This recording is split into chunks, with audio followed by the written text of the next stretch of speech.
Good evening, my name is Iain McGilchrist. I write books about neuroscience and philosophy. The best known two are The Master and His Hemisphere and The Matter with Things. Today I'm going to be talking about the Hemisphere theory as a way of understanding what we call the metacrisis, the various groups of problems of considerable severity that bedevil us these days. I believe that by understanding more about how the brain works, we can see these disparate elements of the so-called metacrisis as coherent and, in some sense, as inevitable consequences of our espousal of a very strange way of thinking about and looking at ourselves and the world to which we belong. Good evening, ladies and gentlemen. Welcome. You join us, of course, for our fourth Darwin College lecture on the theme of revolution. Over the last 3 weeks, we've heard from a historian, a geneticist, and a political theorist, each delivering a rich but varied perspective on the historical, political, and biological revolutions. If you missed any of those, they are, of course, on the Darwin College YouTube channel, along with the lectures that have been delivered, or many of them that have been delivered over the last 39 years. This year, we celebrate our 60th anniversary as the first postgraduate college here at the University of Cambridge. And in the lead up to that, our fellowship have recently adopted a 10-year strategic plan for the college, which both recognises that the world faces a broad spectrum of interrelated global challenges. We're familiar with many of them. Perhaps you might call them meta-crises, as we will hear more about in due course. And our strategic plan also includes a commitment to act on and promote solutions to such global challenges. And tonight's speaker may well help us on our way in that process. So it's a great pleasure to welcome Dr. Iain McGilchrist to deliver his lecture. Iain is a psychiatrist, a writer, a former Oxford literary scholar, and after reading English at the University of Oxford, he trained as a medic. He's held numerous distinguished fellowships, academic fellowships, and written many scholarly papers and books, which I'm sure you are familiar with, at least some of you. In his own words, he came late to medicine, but since then, he served as a consultant psychiatrist, a clinical director, at senior registrar and consultant level in hospitals here in the UK, and as a senior research fellow in the United States. So both he served on the front line and as a scholar in medical science and practice. In addition, he has interests that span philosophy, psychology, literature, neuroscience, and indeed many other disciplines, which together coalesce for him around a deep knowledge, fascination, and understanding in the workings of the brain.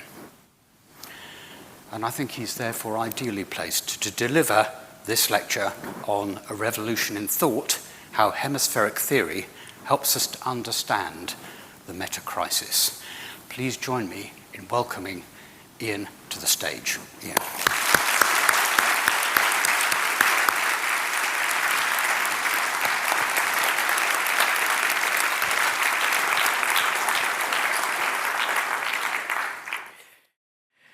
First of all, I want to thank the Master and Fellows of Darwin College for the honor of asking me to give this lecture.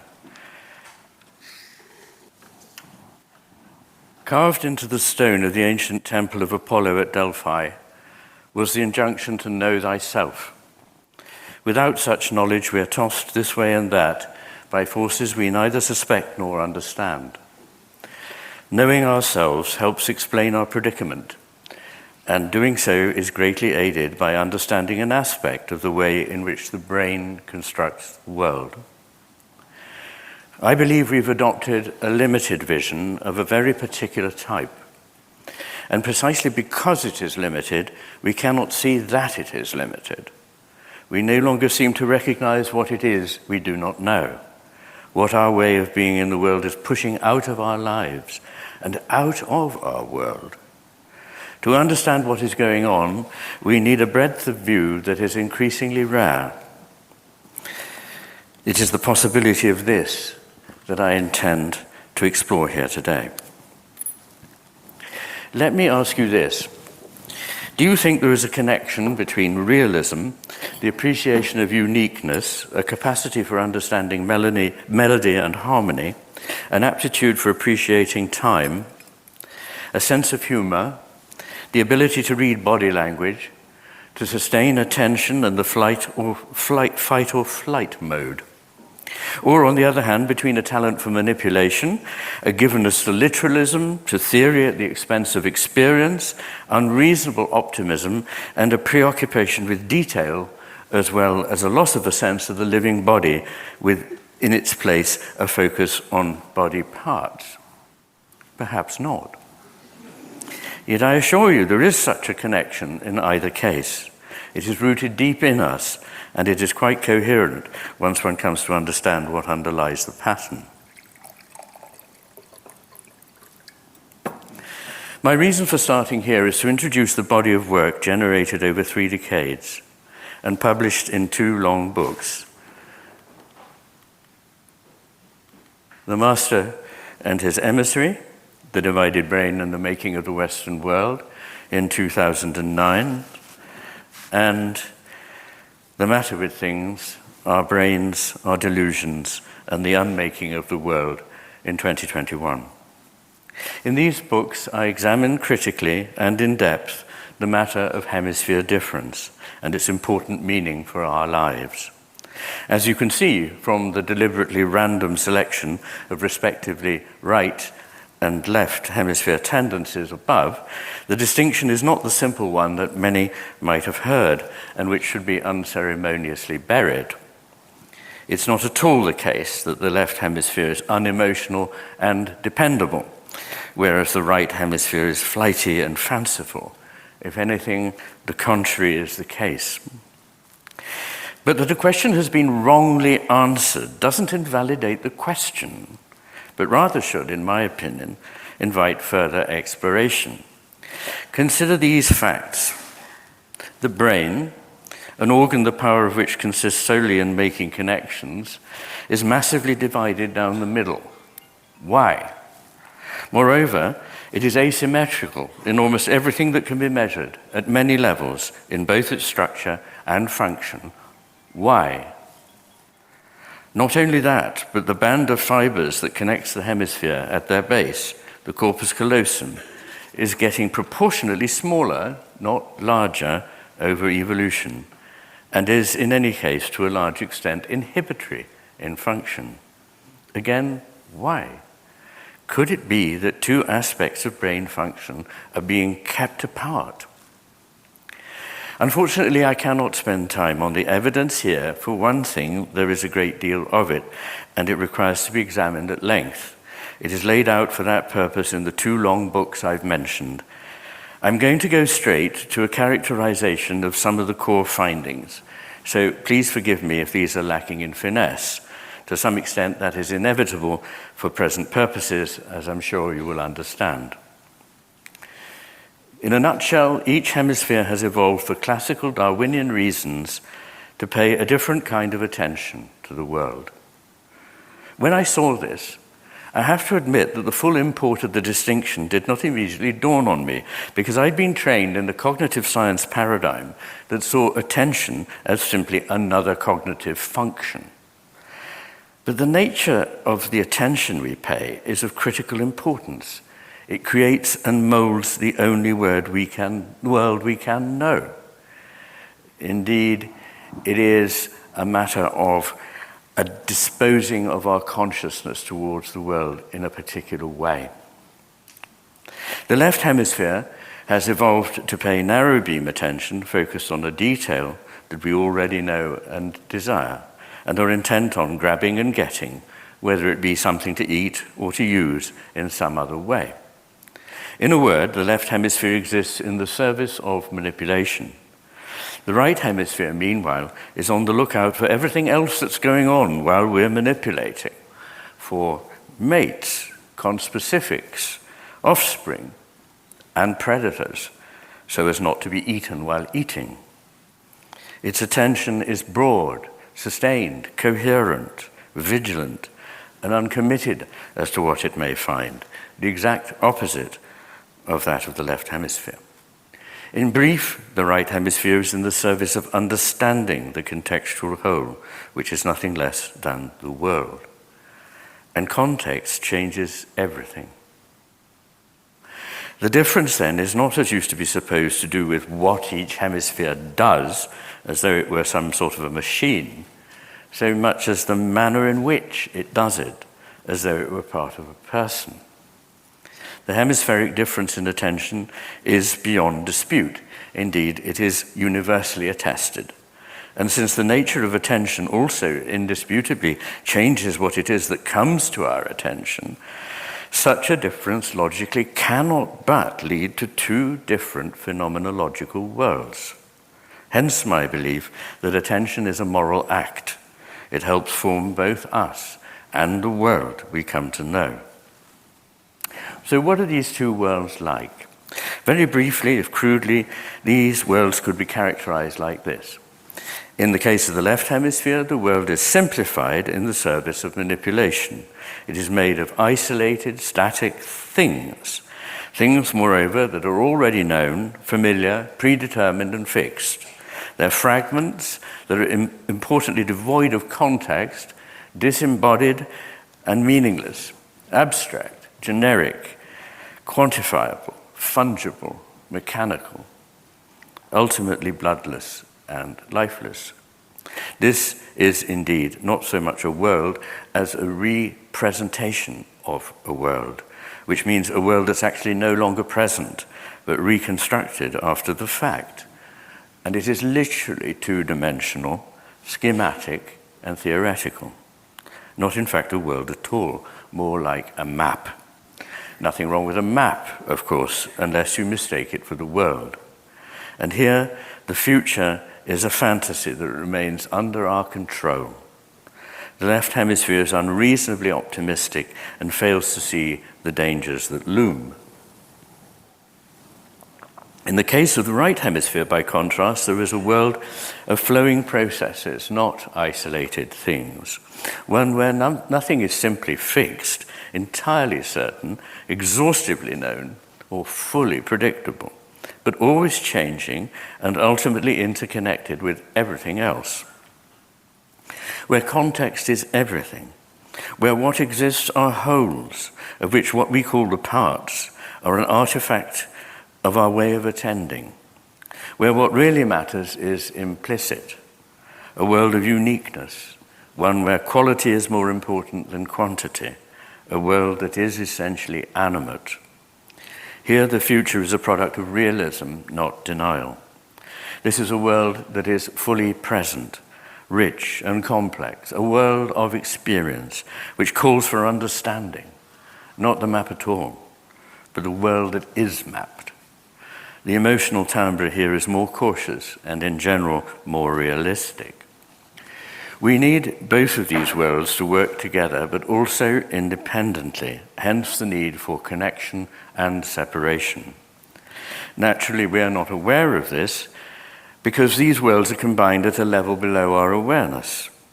We become aware only after an accident of nature, such as a stroke, tumor, or injury, or after commissurotomy, the so-called split brain operation, or if one hemisphere at a time is experimentally suppressed.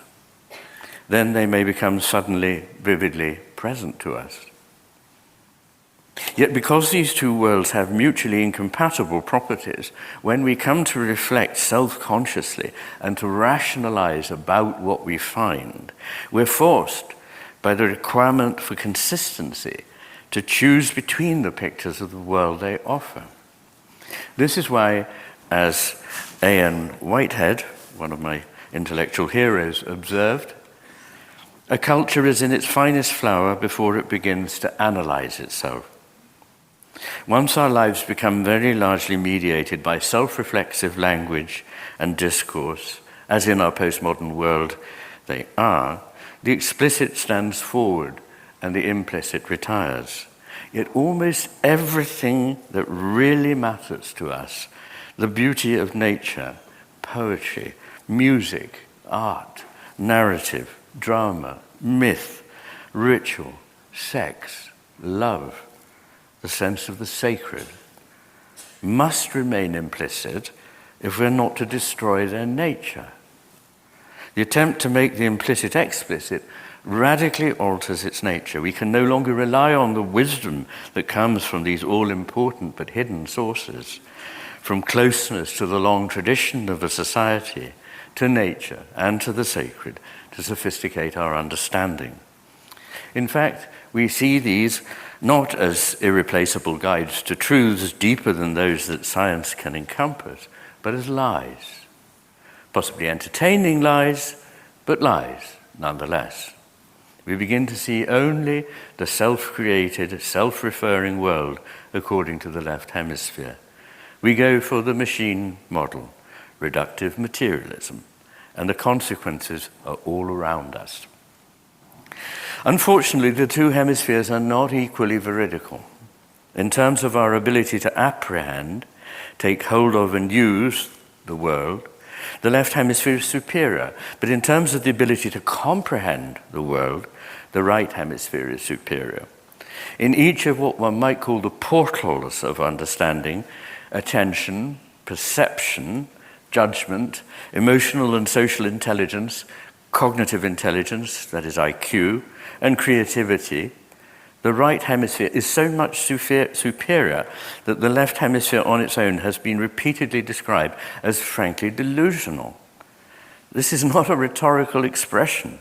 Denial of the facts and delusional beliefs are far commoner in association with damage to the right hemisphere, and consequently dependence on the left hemisphere, than the reverse. On its own, the left hemisphere confabulates, makes up stories so to fit with its beliefs. It will frankly insist that a paralyzed limb is unaffected, or if challenged, deny that the offending appendage belongs to the subject at all. Belongs to you, doctor. Unlike the right hemisphere, which sees more than one angle and has for this reason been called by V.S. Ramachandran the devil's advocate, the left hemisphere never doubts that it is right. It is never wrong and never at fault. Someone else is always to blame. Furthermore, in what I take to be the four important onward paths to truth, science, reason, intuition, and imagination, though both hemispheres contribute, the crucial part in each case, including in science and reason, is played by the right hemisphere, not the left. Our predicament is that we now live in a world where the understanding of which is largely limited to that of the inferior left hemisphere.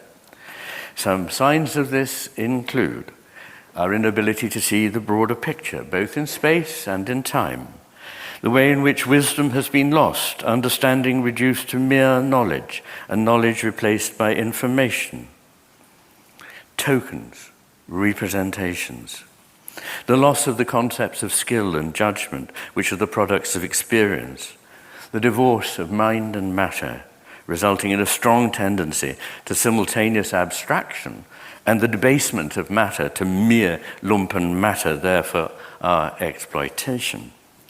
An exponential growth of bureaucracy and administration, everywhere the proceduralization of life, the reduction of justice to mere equality, a loss of the sense of the uniqueness of all things, the supplanting of quality by quantity, the abandonment of nuance in favor of simplistic either-or positions, the loss of reasonableness, which is replaced by rationalization, a complete disregard for common sense, the design of systems not for humans but to maximize utility, a growth of paranoia and pervasive mistrust.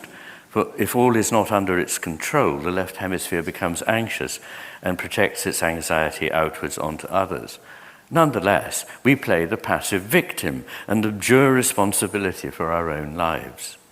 In addition, I might point to the rise of anger and aggression in the public sphere, the destruction of social cohesion and its replacement by angry warring factions.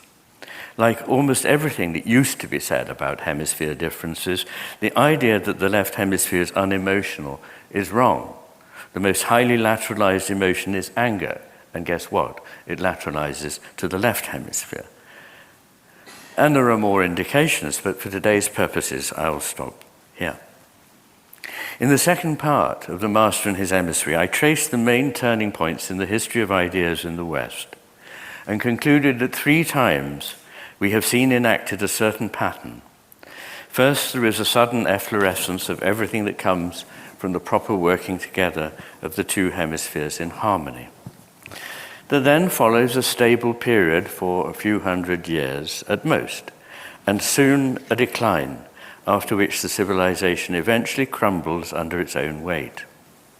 I trace this pattern beginning in the Greek world around the 6th century BC, in the Roman world around the end of the Republic and the beginning of the Empire, and in the modern world with the Renaissance. In each case, it's apparent that the vitality and harmony of a flourishing culture is lost as in due course it overreaches itself, becomes less creative, more and more sclerotic, unimaginative, over-administered, over-hierarchical, and power-hungry. There is a coarsening of values. Where goodness, beauty, and truth had once been the guiding values, the need to control, the value of power, holds sway. I'm sometimes asked why, if the right hemisphere is more intelligent and by a long way more insightful than the left, this progression is always leftwards. It's a good question. In brief, there are a handful of reasons. First, and most obviously, the left hemisphere is designed to aid us in grabbing stuff. It controls the right hand with which most of us do the grabbing. As such, it is seductive, not to say addictive. Second, the left hemisphere view sees a very simplified schema of the world and offers simple answers to our questions. Its mode of thinking prizes consistency above all and offers the same mechanistic model to explain everything that exists. When reductionist thinking encounters a problem in reconciling apparent irreconcilables, for example, matter and consciousness, it simply denies that one element or the other exists. That's very convenient.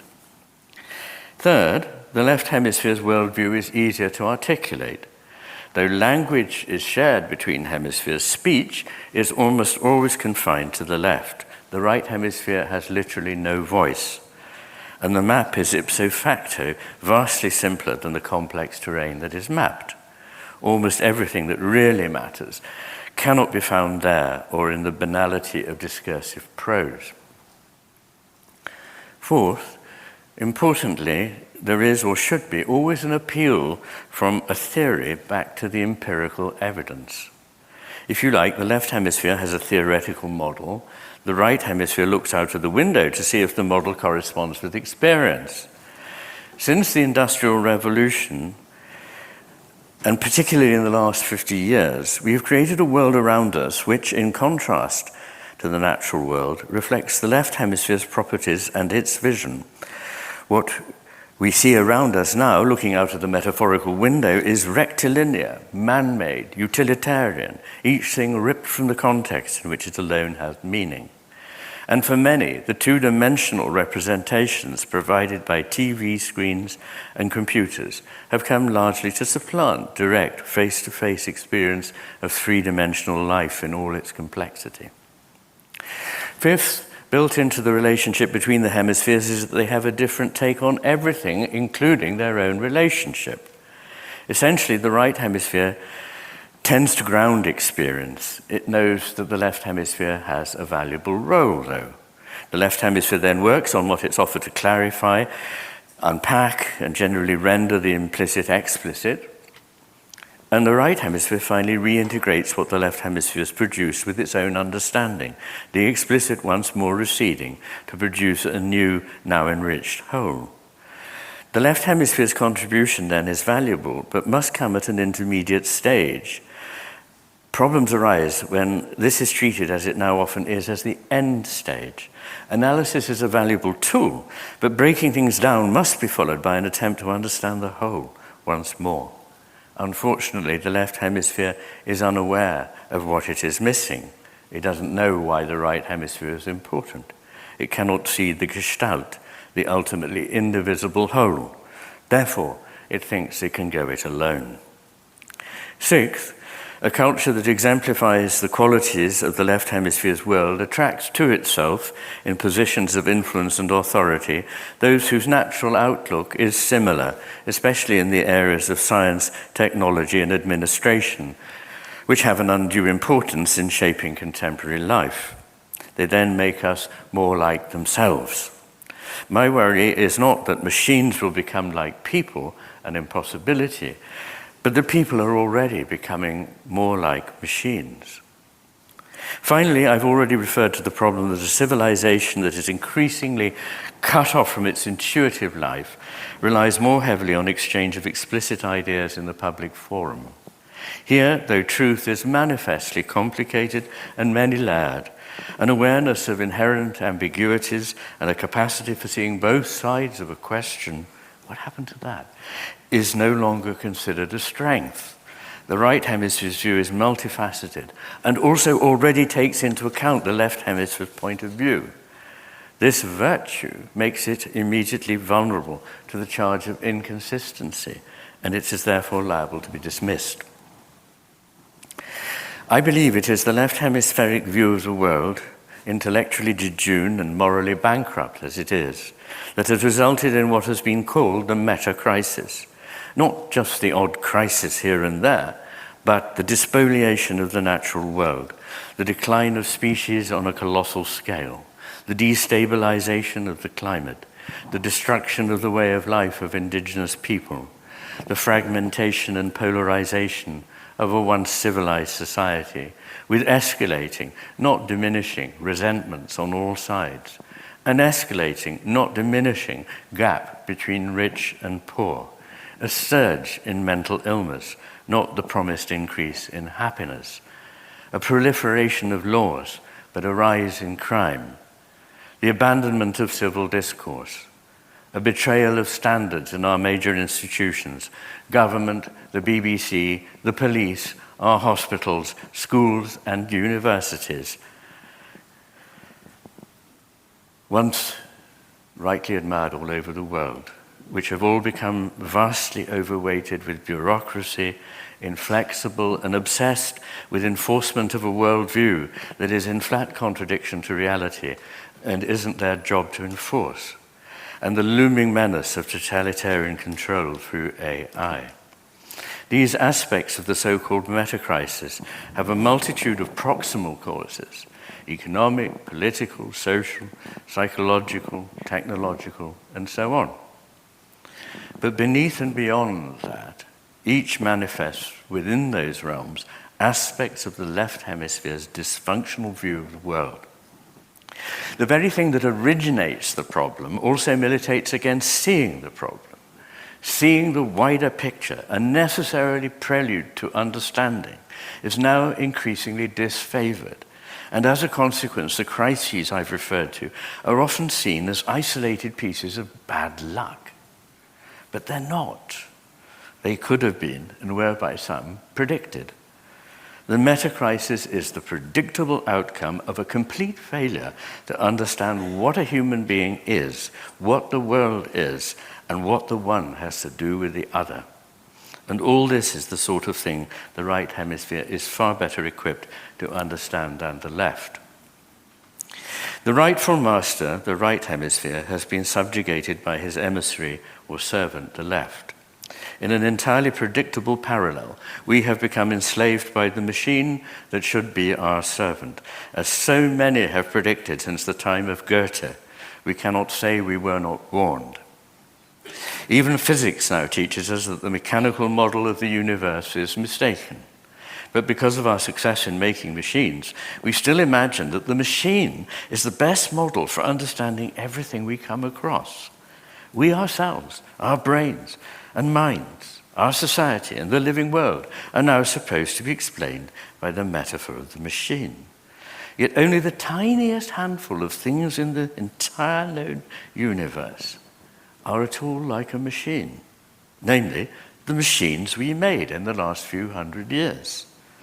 Machines, unlike life and all complex systems, whether animate or inanimate, are linear and sequential, are put together part by part from the ground up and can be switched on and off at will. Their default status is stasis, not flow. They are not resonantly embroiled with their environment. They have precise boundaries. Their parts do not change structure and function as the whole changes and evolves, not least because in a machine the whole does not evolve. And they are utilitarian constructs in service of the power of their maker.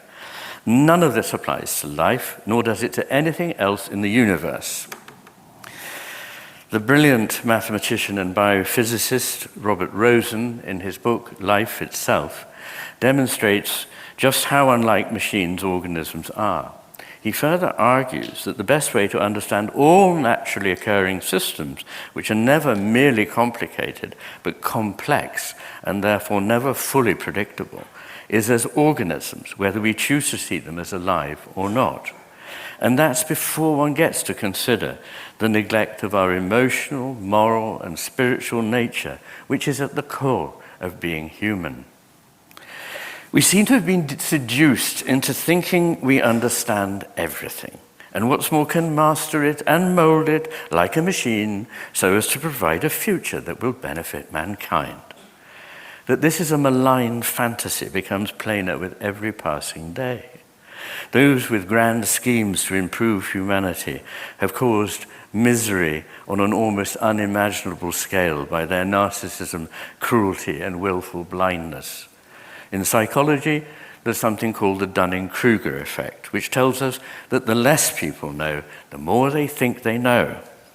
It's hardly rocket science, I admit, but it is worth bearing in mind.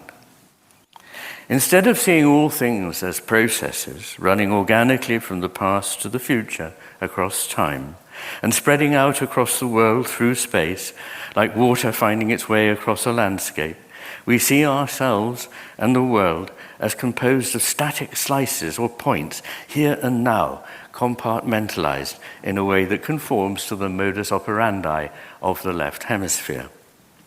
A world of meaningless bits.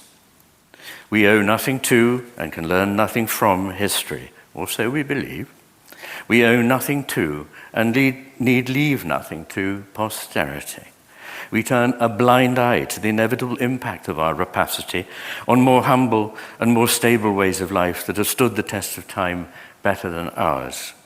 We neglect the importance of context. We believe we are right and that one size fits all, justifying the imposition of vast global bureaucratic structures, not to say wars, so as to impose our thinking on cultures far different from our own. Equally, we arrogantly critique our ancestors for not sharing the idiosyncratic view of the world we've generated in the last 20 years, and which, we believe, must now be forced on all, whatever their reasonable misgivings. And we treat people not as unique living beings, but as exemplars of a category. One aspect of this is the virtual machine known as bureaucracy. Famously, Hannah Arendt referred to the banality of evil. One of the most disquieting aspects of the Nazi regime was its chilling bureaucracy. Mind-numbing evil was committed by people who were, for the most part, not conventional monsters, but were simply following the ordained procedures. Real people and real life had been almost wholly obscured by pieces of paper and the recording of numbers.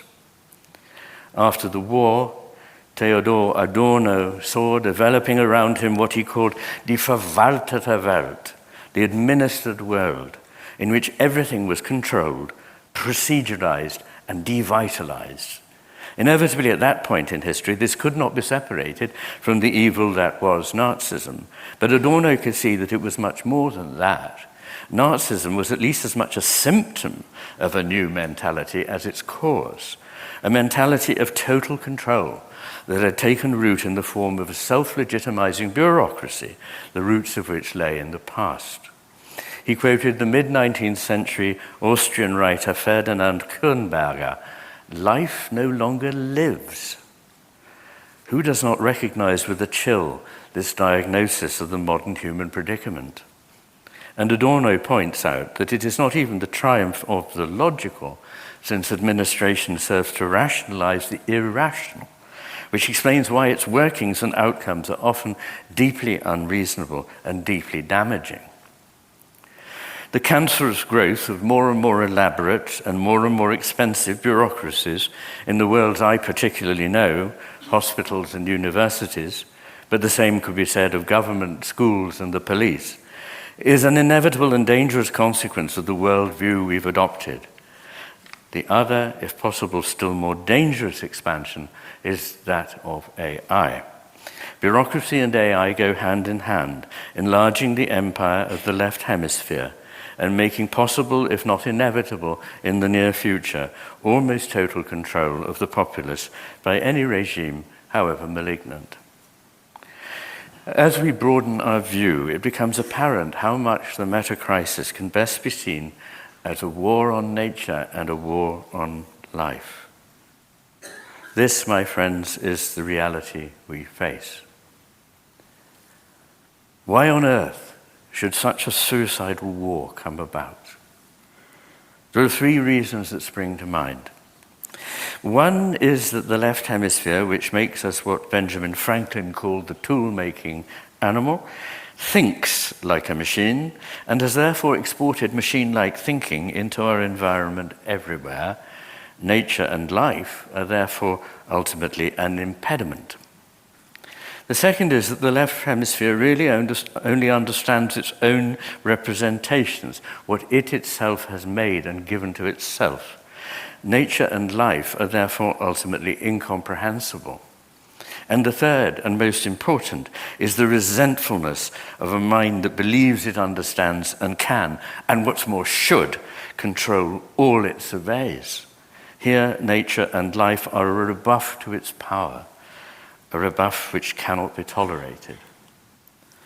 The German-American artist George Grosz produced a shockingly vivid expression of this mindset as he contemplated Europe before the Second World War, entitled, "I shall extinguish everything around me that restricts me from being the master." The contemporary fantasy that we can be whatever we want and do whatever we want is a cruel travesty of the truth. This was never true and never could be. It is the product of a culture of narcissistic fragmentation. Ironically, we've invented new impediments to its fulfillment. We now live in a world in which you cannot speak or act until you've put each word before a humorless inner tribunal which is ready to say no to everything you want to say or do. I'm, of course, a boring old stick, but I feel so sorry for young people now. Whatever happened to the spontaneous act, the sense of joie de vivre, to the movement of the spirit out of sheer exaltation?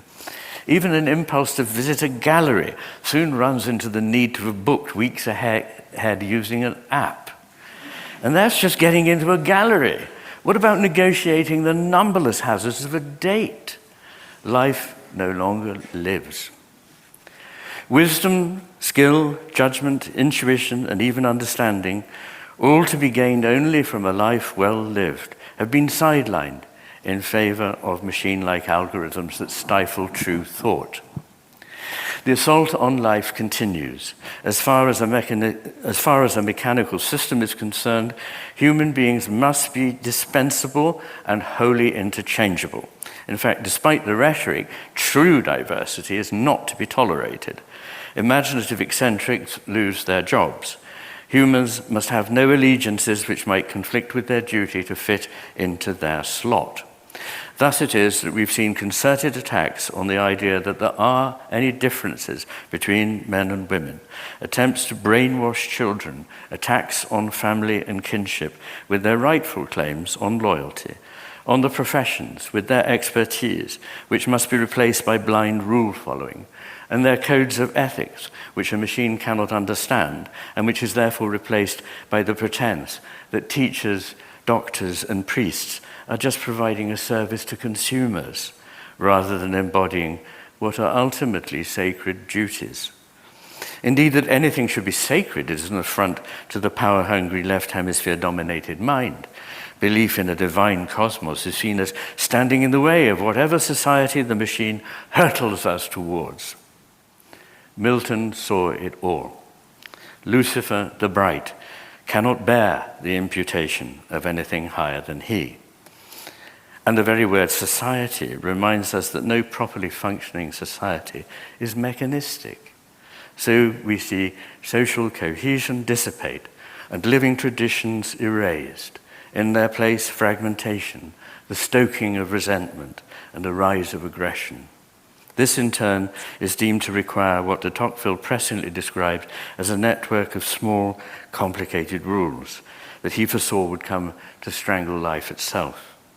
Once the integrity founded in an intuitive moral sense is lost, a society becomes like a building that has lost its integrity and needs to be shored up with ever more scaffolding. Now there has to be a law for everything, yet crime escalates. Why, when we see how devastating this process can be, do we carry on promoting it?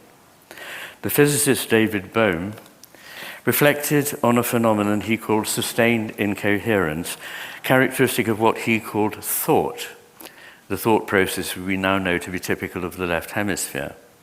What he meant was that on seeing incoherence, it would be intelligent to stop, look for the cause, and change tack.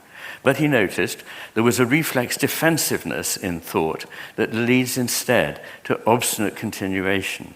In other words, the left hemisphere, above all else, does not want to hear why it might have got things wrong. I see widespread evidence of this sustained incoherence in corporations, governments, health systems, and education. Everywhere that management culture holds sway. That when things go wrong, it's never that we've been traveling in the wrong direction or have gone too far in what may once have been the right direction. It's always that we've not gone far enough.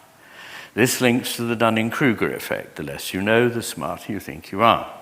But a further finding by Dunning and colleagues reinforces the relationship with the left hemisphere mindset because of its preference for simple linear algorithms and procedures that it believes logically must lead to a certain outcome. Those who've bought into such procedures think they must be in the right, even when the outcome ought to compel them to the opposite conclusion. Psychological experiments show that once they're committed to their theory of how things work, drawing attention to its obvious failure in the real world leads not to a flicker of doubt, but to a rise in confidence and redoubled efforts along the same line. I'm sure we can all think of many such dead ends in the world around us, but I want to refer to just one in the time available to me: the squandering of trust. This has the distinction of being at the same time supremely important and almost completely ignored. Truth and trust, words which come from the same root, naturally go together. One cannot have trust in a society where no one is speaking the truth, and one cannot be true to a society where there is no trust. As Confucius told his disciple Tzu Kung, for a stable society, a ruler needs three things: weapons, food, and trust. If he cannot hold all three, he should forego weapons first and food next, for, quote, without trust we cannot stand. Trust costs nothing but the time to build it. Once built, it is a fantastically efficient way for any human enterprise, particularly a society, to operate. But it's easy to lose. There's a Dutch proverb: trust arrives on foot, but departs on horseback. The massive complex of administration and AI do nothing to promote a society of trust, but actively undermine whatever is left of it at every turn. Being trustworthy is no small thing, and its importance needs to be inculcated at an early age and then nourished by both individual and society. No one will believe in us if we cannot believe in ourselves. We need to start believing in ourselves again and deserving to be believed in. Once people lose pride in being as good as their word, doing the best job they can, and expecting much of themselves, rules have to be enforced from without, and a penal code substitutes for the moral code it helped to destroy. Mediocrity quickly displaces excellence. Boredom replaces vitality. This is not only vastly less effective, but hugely costly in terms of administration and litigation, not to mention time and morale, and leads to a wicked problem. Once trust has been lost, it's not easy to remove the scaffolding of rules and procedures which have come to take its place. In the world of capital, older European business practices based on honor have been grossly undermined by a smarter paradigm imported from America in the pursuit of short-term gain by defectors. This was very short-sighted. Trust has also been lost in the world of schools and universities, hospitals, the police, and the army, all of which now have massive recruitment problems. Because the perception is that lives of service are no longer respected or properly rewarded, that the necessary creativity, independence, self-reliance, and initiative required by a skillful professional will be stifled, and that the best candidates will not be supported and promoted because of a patronizing agenda based on the ticking of boxes and militating against excellence. Like civilizations before us, which drifted further and further to the outlook of the left hemisphere, we would appear to be engaged in committing suicide, intellectual and moral, if not indeed literal, for I fear that the Western world may longer have the will or the skill to defend itself against authoritarian enemies that we cannot just wish away, because in our theory they don't figure. We seem sometimes bemused at how so often a path that looks promising leads us somewhere almost opposite to where we intended. But seeing the picture in the round, we start to see why the outcome we wished for eluded us.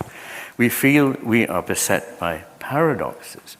In The Matter with Things, I devote a chapter to logical paradox and explore around 30 of the best-known paradoxes that have intrigued and largely baffled philosophers historically.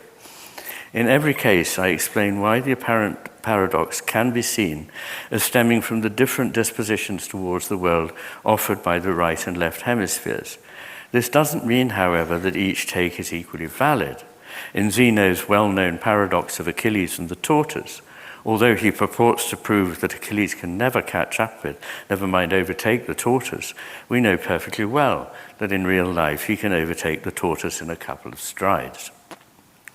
As a society, we pursue happiness and we become measurably less happy over time.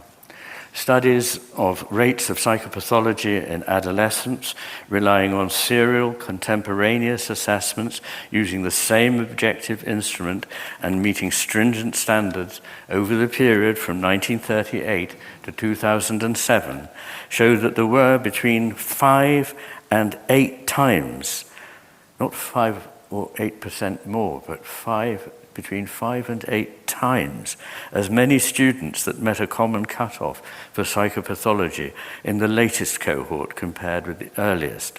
And this may be an underestimate because many recent subjects were already stabilized on an antidepressant, a possibility that didn't exist for the earliest cohorts. Rates of suicide, which have always been about 3 times higher in men, are rising most steeply in young women.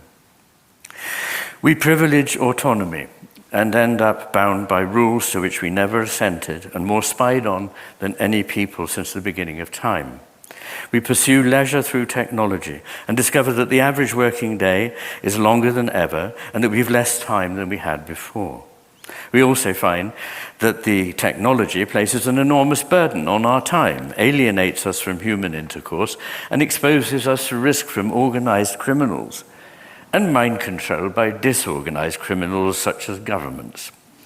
The means to our ends are ever more available, while we have less sense of what our end should be, or whether there's purpose to anything at all. Economists carefully model and monitor the financial markets in order to avoid any future crash. They promptly crash.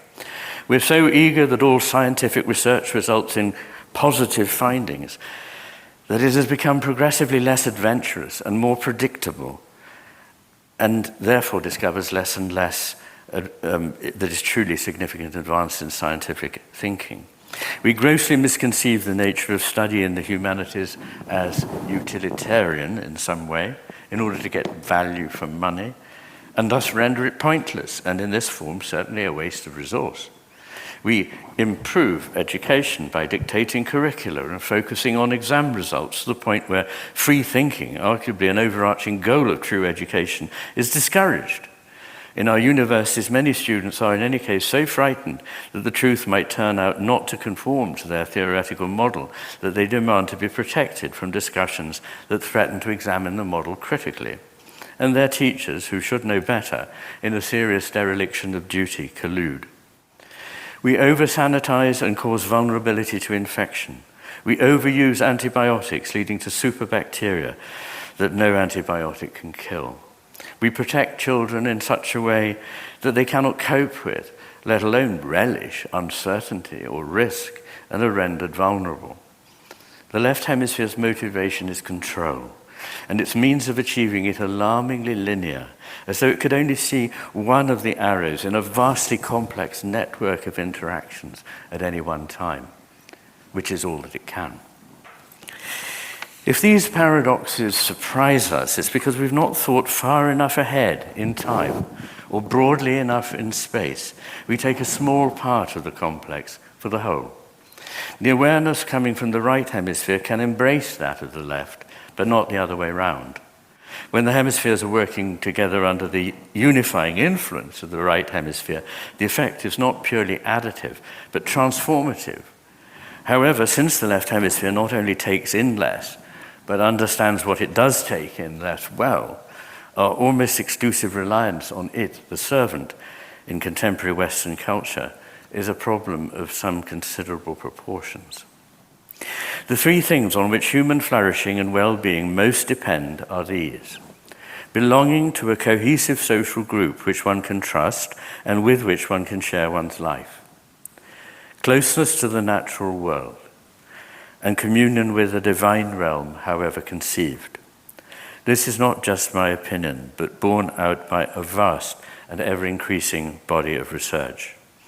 But none of this accords with our current value, power. It's hardly a surprise then when we see that material affluence does not make us happy if accompanied by spiritual poverty.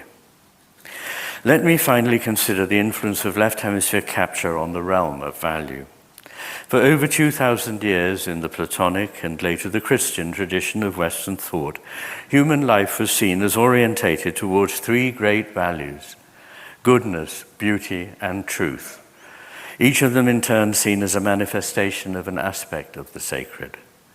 During my lifetime, I've seen each of these important values, along with the sacred, repudiated and reviled. A model that favors the machine over the human being, the inanimate over the living, is one that is corrosive of all that is beautiful, good, and true, and has no place in it for the sacred. The early 20th century philosopher Max Scheler was much concerned with questions of value. When he died in 1928, Heidegger, who gave his funeral oration, described him as the most potent force in the world of philosophy at the time. Scheler thought there was a hierarchy of values, which, with those of pleasure and utility, the values of utilitarianism in the left hemisphere, at the lowest level, and rising by stages to that of the holy or sacred, which he considered the highest, a value which I suggest is incomprehensible to the left hemisphere. In between were first the Lebenswerte, or values of life, such as courage, magnanimity, nobility, loyalty, and humility, and then the geistige Werte, the values of mind or spirit, such as beauty, goodness, and truth, which I suggest are better understood by the right hemisphere. The left hemisphere's raison d'etre being power and control, it naturally puts values of utility and hedonism, those of the lowest rank in Shayler's pyramid, first. I may be wrong, but it's my distinct impression that there has been a decline in courage, magnanimity, nobility, loyalty, and humility in our society. Indeed, in all behavior that carried its costs up front, rather than concealing its sting in the tail. Speaking the truth takes courage, and it would seem that those in our public institutions would rather conform than confront untruth. And along with the loss of courage to speak the truth, there's been an undeniable withdrawal from the beautiful and the sacred. All of this combines to reinforce a loss of sense of purpose and direction, hence the crisis of meaning that is, by now, a commonplace that we face. Shayler calls the human being ens amans, the being that is capable of love. In its place, we have Homo economicus. In the world we live in, reductionist materialism inverts Shayler's perception, and in a thoroughly cynical assessment of what it means to be human, we have exalted the individual ego over all else. And it has rendered many virtues, including but not confined to beauty, goodness, and truth, obsolete. These values, I believe, far from being human inventions, are ontological primitives, for they are aspects of the ground of being. Our capacity to respond to them and draw them ever further into being is our privilege, and indeed, I argue, our purpose. That is why there is life at all. We can, of course, also ignore them, devalue them, and cause them to wither away. At what cost to us personally and to the whole of the living world, we can only surmise. The world we are creating is one that computes, as far as the left hemisphere is concerned, but is grossly impoverished, demoralized, and lacking in meaning. One that is, in sum, more fit for a computer than for a human being. I'm often asked what we need to do about this predicament. This is understandable, of course. But I think that any list of bullet points, though no doubt needed at one level, risks missing the point almost entirely at another. For it's not that we took the wrong decision here or there, but that we've completely lost direction because of the value we've come to espouse. As I get nearer to the end of life, I'm more and more convinced that not only is being receptive to the summons offered by values the key to a fulfilling life, the key to a flourishing society and a flourishing natural world at large, but every bit as important as survival itself. What I mean is this: even if we were, by a massive effort and a massive stroke of fortune, enabled to prevent any further loss of the world's forests, reverse the pollution of the oceans, reverse the decline of species, and similarly tackle the other aspects of the metacrisis I have mentioned, this would be in vain if it simply meant that we did not change our hearts and minds. For we would still be the same hubristic, entitled, resentful, power-hungry animals that we have become. And this, like the rest, has everything to do with the dominance of the left hemisphere's mode of being. We can be far better than that. So what are we to do? I could list the bullet points, the left hemisphere would like me to, which along the way would inevitably refer to reforming the educational system, to a revival of the humanities, a serious reduction in bureaucracy, to the cultivation of meditative or spiritual practices, to abstinence from social media, keeping machines in the background where they can be helpful, but away from intercourse with humans, and much more that we all know might help. And of course, it goes without saying that we must tirelessly seek to stop and, where possible, reverse damage to nature. I will not say the environment, since the term expresses the separation from nature that is part of the problem. But these will not in themselves heal a matter of psyche or soul. There is no quick fix for such problems, alas. As a psychiatrist, I would often know, after listening to a patient for an hour or more on their first visit, what it was they needed to do. And when I was inexperienced, I used to tell them. That was a mistake. until a person truly sees for him or herself from the inside what it is they need to do, they will not do it. And once they do see it, they will not need to be told. The work is to get them to that place. The good news is that we can begin healing the work, each one of us, today. People say, what can I do? The world is so huge and I'm so small. And sometimes they add, and our planet is so small in an incomprehensibly vast universe. There's a lot I could say about that. But this is to think in the left hemisphere's terms, measuring and quantifying. When the lover says, my love is as deep as the ocean and as wide as the skies, how large or small is that? All the important changes happen from in here, not out there. It's been said that if we could change radically the hearts and minds of only 3% of people, we would be able to change and bring about the changes we need to see in the world around us. So my recommendations might be quite simple. Begin by cultivating a sense of awe and wonder rather than clever knowingness about the extraordinary complex and beautiful cosmos, which it is a pure gift that we have been given a life in. Think about what we're to do with it. And in order to do that well, to have compassion to others and to all the living world, not a sense of aggressive embattlement against forces that we quite probably misunderstand. And to begin to adopt a sense of the little that we can know. In other words, a kind of not willing ignorance, but the beginnings of true knowing, which is when we recognize how little that we know. That is the first step towards true knowledge. For this to happen, we need to understand ourselves anew. Gnothi se auton, know thyself. We need every insight we can get into what we're doing to ourselves, to life itself, and to our inexpressibly beautiful and complex world.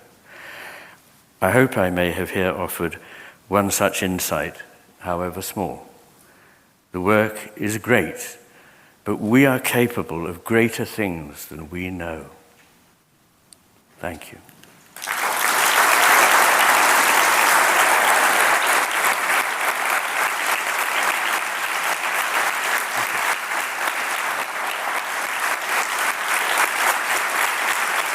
Thank you very much.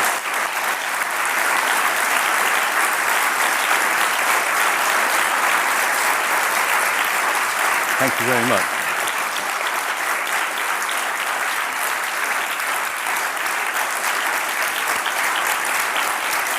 Thank you.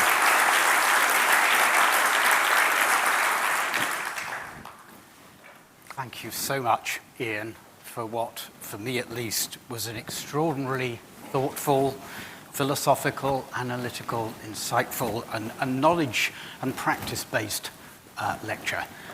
Simply wonderful. Clearly drawing without doubt on what must be an enormous brain, and I suspect a very large right hemisphere. But thank you, really, that was magnificent. Thank you very much. I have learned a great deal, I hope, about how we might really address the metacrisis that you have so clearly articulated. I'm also rather nervous about carrying the title Master, I have to say, so we might do something about that. But no, thank you, that was wonderful. Please do come back next week. We have... I can't. Yes, well, I hope the audience can, because we move from what goes on inside our head to what goes on out there in space. Our next lecturer is the Swiss astronomer, a Nobel Prize winner, Didier Queloz, who is going to be talking about the exoplanet revolution. But please, once again, join me with an enormous thank you to Iain McGilchrist.